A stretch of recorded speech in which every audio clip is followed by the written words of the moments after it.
Different's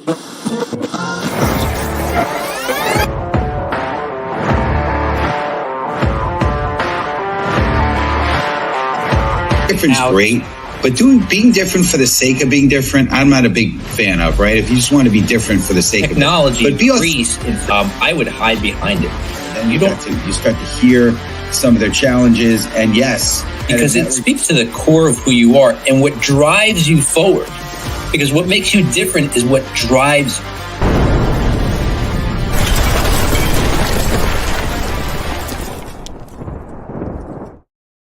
All right. Welcome, everybody, to the Master Connector Show. I'm Rob Genovesi, and, we're coming at you every single week here, every Wednesday at 1 p.m. Eastern. So make sure you're going to masterconnector.show if you want to see some upcoming shows that are coming up here. Click on that website. Go there. Check out some of the future events. We got some great guests coming to you every single week, and this week is no different. But, just a little background on us. If you're new to the show, you've never heard our story, but Steve and I, we are introverted guys. We are two former shy guys who were painfully shy, who couldn't talk to people, even if our life depended on it. Although I think Steve more so could than me. I literally couldn't form words to come out of my mouth to have a conversation with another human being. It was terrible. I think Steve had an upper hand a little bit, and he's always humble about it. But Steve had an advertising agency. Steve had and has 2 multiple degree black belts in 2 different martial arts disciplines, if I got that right. In other words, he can kill you 45 different ways in a split second, and you wouldn't even see it coming. So you want to make good friends with Steve. But, even giving all that, Steve will tell you, dyslexic, bullied, we were both bullied. When you're introverted, you got to face a lot of crap because people don't get you and you're clueless. And at least I was very clueless. So connecting with people was not something that I was for sure going to be doing, or so I thought. We go back 27 years, and we came together through direct sales, and we had similar mentors who taught us how to, and this blew me away that I could actually do this. Because remember, I was scared to death. I knew you were smarter than me. I knew you were richer than me. I knew you were more successful than me. So he said, I'm going to teach you guys how to talk to anybody, anywhere, anytime. And when I heard that, I knew I was broken. So I said, teach away. And he taught, and we listened. It was a lot of painful years of trying to get through my own crap in order to be able to just talk to people. And today, 27 years later, and, it's not that to this day we suddenly can talk to people, but over time you develop these skills. But here Steve and I are. We are connectors. Steve is the master connector, and we are meeting people all the time, and especially Steve, who meets probably 2 to 3 people every single day that he's never met before, in person, online, wherever. Steve is the master at it. But, we came together on this show after, not being in touch for a little while. And this show afforded us both the opportunity to share what we've learned and then bring on people who share their experiences. Also, we can do what? The pillars of this show. Connect with each other and create community. That's what you need to be doing. In order to achieve anything of greatness, you have to connect with people, and building a community around it is always the best way to do it, because everybody needs support, because especially if you're an entrepreneur, if you're a solopreneur, man, it is lonely. So I'm not going to delay any further. I want to bring him on, the master connector himself, Mr. Steve Spiro. What's up, Steve? What's up, Robbie G? Good to see you, sir. It's it's an honor to share the stage with a former shy guy as well. So it's good stuff. But I just appreciate you, sir. But hey, what's going on, friend? Steve Spiro, the Master Connector, coming at you live and direct. We got a great show ahead of you. So ahead of us. Make sure you get in the comments. Make sure you connect with each other. Good to see Antonio in the house. Yolanda, love seeing you. Yolanda, Jimmy is in the house. Jimmy, new acquaintance here, new friend now. But we're excited. It's gonna be a great show. Make sure you're sharing this. Make sure you're liking this. Make sure you're participating with us, because we are LinkedIn participants, not LinkedIn lurkers, right? So make sure you're in the comments. And again, we don't know if you're here unless you're actually in the comments. We might see a number, but we don't know who that is, right? So we'd love to hear from you. Love to see you. This show is your show. It's not our show. It's our community show. We do it for you. So. But it's going to be great. I'm excited because I want to share a little bit here. Being unstoppable in pursuing your dream is about embracing determination, resilience, and an unwavering passion. It means facing challenges head on, refusing to succumb to doubt or fear, and relentlessly pursuing what sets your soul on fire, right? Love being fired up. I used to do a series called Fire Up Friday, Master Connector Tips, right? Love being on fire. It's about recognizing that that setbacks are merely stepping stones on the path to success and using them as opportunities to learn and grow, right? I heard that, you fail forward, right? You're not losing. You're either winning or you're learning. Okay. But being unstoppable means staying committed to your vision, even when the journey gets tough, and trusting your ability to overcome any obstacles that stand in your way. It's believing in yourself. That was a tough one for me. I didn't believe in myself for quite a while. And also believing in your dream, which with such conviction that nothing can deter you from achieving it. When you embody the spirit of being unstoppable, you become a force to be reckoned with, capable of turning your dreams into reality. So if you're ready for my man, my co-host, Robbie G, to introduce our incredible guest, I want you to type in hashtag let's go. And Robbie, I'll turn it to you.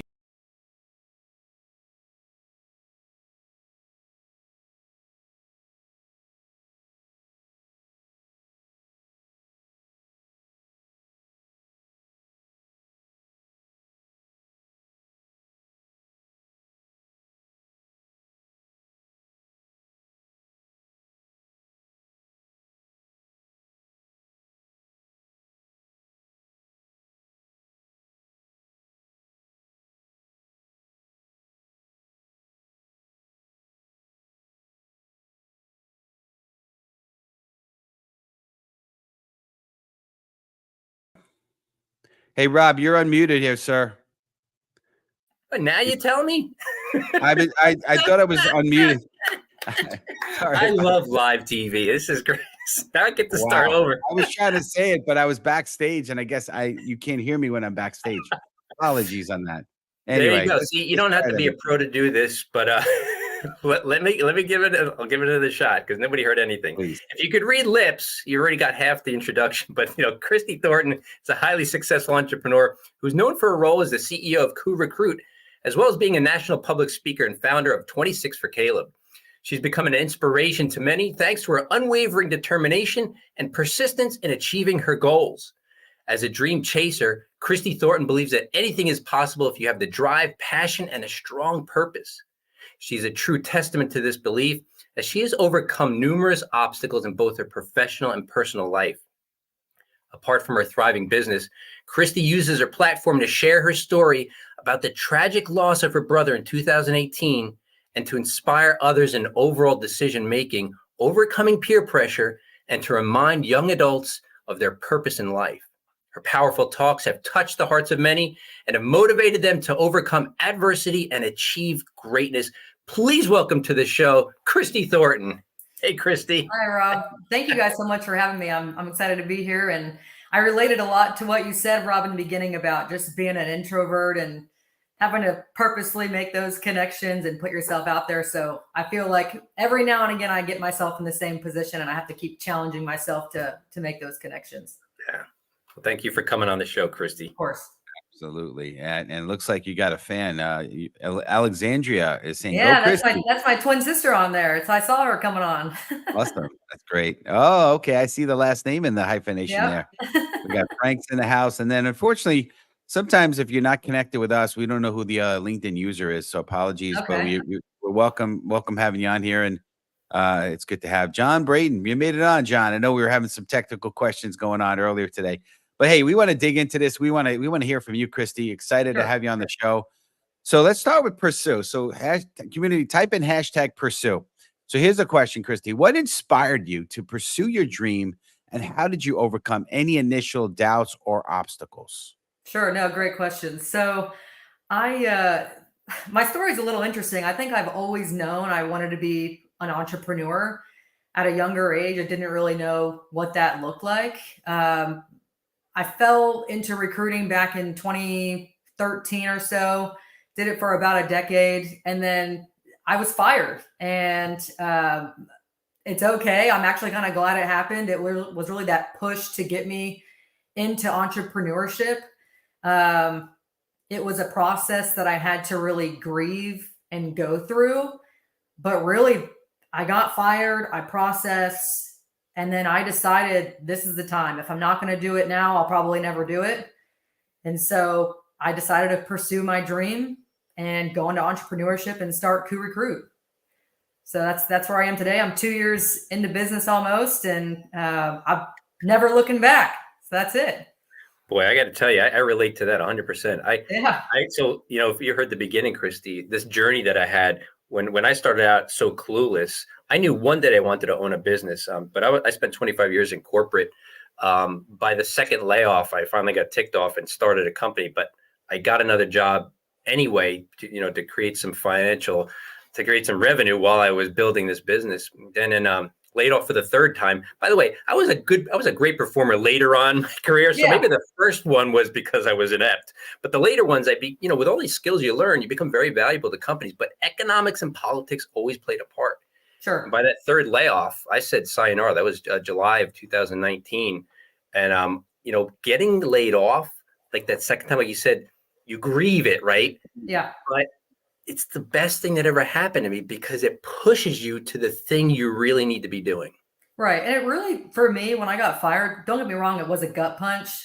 I didn't really get a reason for being fired, which I think was also something that I was a top performer and I loved what I did. I loved the people that I worked with. And so when that happened to me, it really just kind of stopped my world. And it was in 2022. And I sat outside. I wrote down things that I learned, things that I needed to take ownership of, things that I wanted to change. And then when I decided, like I said, to go into business, I decided, okay, what lessons can I take from that part of my life that were positive and bring with me into entrepreneurship? And what are some things that maybe I didn't like and things that I want to make sure I don't bring into my future into entrepreneurship? And when I make my first hires with employees and how I want to lead people. So it was a learning experience all the way around. Yeah. Great. It's good stuff. I'm glad, listen, a lot of people, right? They're at that crossroads where they're thinking about, okay, what are they going to do? Are they going to just go back to the corporate? Are they going to just start their own? And you did it. So way to go. Kudos to you. Thank you so much. Yeah. So we want to talk about achieving, right? So community, type in hashtag achieving. So can you share a pivotal moment, and you may have started to already allude to that, right? A pivotal moment or turning point in your journey towards achieving your dream, right? Kind of maybe walk us through that a little bit. So I'd say achieving my dream in entrepreneurship, one of the things that I found really important when I knew I was going to start entrepreneurship is I really wanted to make sure my mind, body, and spirit were healthy. I knew that if I wanted to be successful in business, that I needed to be successful and feel healthy as an individual in order to make this work. So I put health as my number one priority into achieving this goal of mine. And to continue to achieve this goal of mine, I felt like health was going to be number one. The second thing that I felt was important into achieving this is I needed to get a mentor. Someone who I've connected with, who's been in the recruiting business for 20 plus years. She's someone that I connected with, someone that was telling me the hardships, what she's overcome, things that I might face. And that's really helped me to go to her when I have these kind of challenges. And then really just educating myself, networking, making connections, meeting people, hearing from different sectors.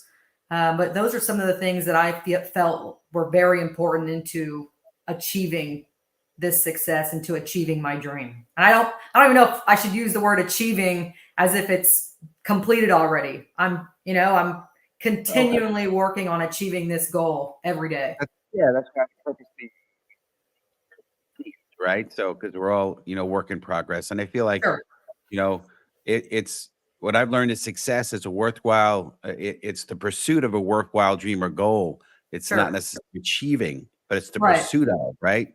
And we're always kind of striving towards that. And I love what you said about mentorship and networking, because those two components were completely missing in my life early on, right?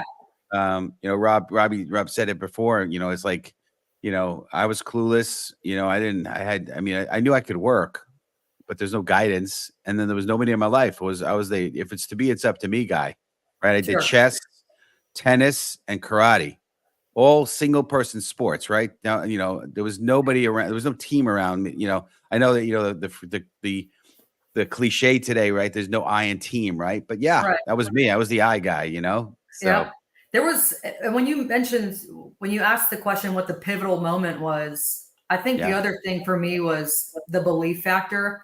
The first person I reached out to was another kind of mentor, one of my clients actually from years ago. And he had always put it in my mind, hey, you should really start your own. You should really do this. You should try it. Like, bet on yourself for once. And so I said, hey, we should catch up soon. And I sent him a calendar invite with my brand new email address. And he wrote me back and he was just like, I can't believe you finally did it. I'm so proud of you. And he was the first client I signed on as an entrepreneur, first placement I made. But to have someone believe in you, that to me was a huge pivotal moment for me, that I can do this. And I already have one person who believes in me besides myself. that's great. That's awesome. Rob and I shared a similar mentor, and he said, listen, I'll believe in you till you believe in me, till you eventually believe in yourself. Right. And I having love somebody that. believe in you is so good, so important, right? Yep. I want to just point out here, Yolanda had something really profound. She said, failure often clouds our judgment, making it hard to see the lessons immediately. That's And I so love true. that. So true, Yolanda. And it really sets up the next question that I want to kind of touch on, which is on the topic of setbacks. So community, type in hashtag setbacks. And here's a question, and you can go in whatever direction you want with this, Christy, if you want to Sure. bring back the other stuff. But how do you maintain resilience and motivation in the face of setbacks or challenges along the way? Sure. I think a big example of this, I want to go back to 2017. I was training for my first full marathon. I had been running, I had been a sponsored runner, and Hurricane Harvey hit in 2017 in Houston. I ended up training in a parking lot, pausing my training to help out with rescue efforts and to rebuild the Kingwood area. And then 4 short months later is when my brother unexpectedly passed away in a drunk driving accident. And it was a week before my full marathon. And my parents had asked me to defer my entry for the following year. I'd gotten really sick from, I guess, being in all the debris and the water and everything from Harvey. And it was just one of those moments as an individual and as an athlete, you're asking me to pause another dream of mine of being a full marathon runner. And so for me, that setback, I feel like you have two choices. I mean, you can let it destroy your dream or you can find a silver lining. I'm always trying to find, I think that's one of the things that I've learned to love about myself is I'll always try to find the good in a tragic situation. So instead of running my 26.2 miles, I decided to challenge 26 people to do an act of kindness. And that just spread way past 26. And 4 months after my brother passed is when public speaking launched for me at the local high schools who wanted to hear the story of my brother and ways that we could prevent driving under the influence or distracted driving. And so talk about a setback, it was Harvey, my brother. And then 1 year later, I ran the full marathon, and it didn't mean that. I think maybe in the beginning I may have thought, oh, my dream is done for, but no, you can keep going, retrain. And it was hands down one of the best races I've ever done with family, friends, colleagues. And it was a life-changing moment for me. So maybe we could dive in there for a second, Chrissy. Sure. I mean, it is such, and I'm sorry for your loss of your brother, and to go through that, I can't imagine. But you somehow you got through it. You did the marathon. You became a speaker. So I think what people would love to hear: how do you encounter the setbacks and keep moving forward? I think it's a choice. For me, I have found that the best way to heal is to help. And that for me, I've really learned that lesson during Harvey, watching my whole entire hometown be underwater, my high school gone, houses gone. it literally looked like a war zone. And I remember we were in a driveway, and one of the strangers that we were helping, he said, it's not the impact of the flood that I'm overwhelmed with. It's the impact of the people who are here out of the kindness of their heart. And when you talk about, wanting to keep going regardless of the setbacks, I think that really is just a choice that you make. And I'm a firm believer that my story, your story, Rob, Steve's story, these stories that every person has, someone's going to be able to relate to, and maybe they can keep going because of what you share with them. But Wow. At the end of the day, I think it's a choice, and it can make or break you. But I don't think I believe everything happens for a reason. I know that's cliche, but it's true. And I just think there's so many powerful lessons that anyone can learn from to keep going regardless of heartache. That's a great. Thank you for that response. I think that's a great response. To deciding to do it, and although I'm sure it wasn't easy, right, in the Sure. face of such emotion, but you did it. And listen, for our audience, today we have Christy Thornton talk about how to be unstoppable in pursuing your dream. Listen, if you've got questions for Christy, go ahead and put them in the comments, because she's been through some stuff and she's overcome that stuff and come out a victor on the other side, and is not only just building a company, but she's inspiring people to pursue their dream. She's helping people every step of the way. So put your questions in the comments for Christy, and we'll see if we can get to them. Sure. Absolutely. And yeah, I mean, just a tremendous stuff. And, we talked about mentors before, and one of them, my mentors told me to read a book called Think and Grow Rich. And in that book is a quote that's probably used a lot, which is, in every adversity, there's a seed of equal or greater benefit. And so everything, I believe that you said, everything happens for a reason. It's sort of along those lines, right? But there's something good from that. I think somebody Sure. wrote in the comments about silver lining, right? Let's see if I can find it there. Right. Good answer. Finding a silver lining. Great job. Right. So it's finding that silver lining. There's something good that's going to come from it, and having the faith and belief that something is going to come from this. Right. Sure. But I want to keep the ball going here. Right. So this is interesting, right? So you're in the midst of crazy life going on, the hurricane, all sorts of tragic loss. And again, like Rob said, sorry for your loss, our condolences. But how do you stay focused? So hashtag focus. So what strategies or habits have been instrumental for you in keeping you focused on track towards your goal? Sure. So I'm going to admit it. I was terrible at time blocking. In fact, I hated time blocking. I thought it was just one of those things that businesses try to get their employees to do. But when it came down to entrepreneurship, it was something that I knew I needed to do. So I think for me, I need to master my morning routine. That's one of the strategies or habits that I have in order to stay focused. But it was a hard lesson for me. I'm not going to lie. Procrastination was a big part of my life. I kind of work better under that pressure. But when it comes to refocusing now as an entrepreneur, mixed in with the public speaking, getting that morning routine down, but also I go back to health, making sure that I'm doing things to make sure I'm personally doing okay, mentally, physically, emotionally, spiritually. Because ultimately, I think if we're okay, our business operates, or if we're doing great, our business operates a bit better. Our employees notice how we interact with them. And I think it just all comes down to our overall personal being and how we can bring that into the business. Absolutely. It's funny.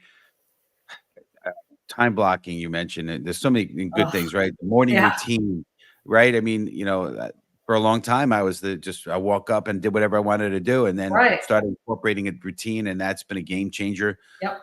Today, I live and die by my calendar. It's what it is, right? If it's not in the calendar, it's not getting done. And there's a lot of great nuggets that you have there in terms of being able to keep yourself staying focused. Because again, I heard left unchecked, we could be very unfocused, where we can become a wandering generality if we're not just, we're not keeping ourselves in check. Yeah.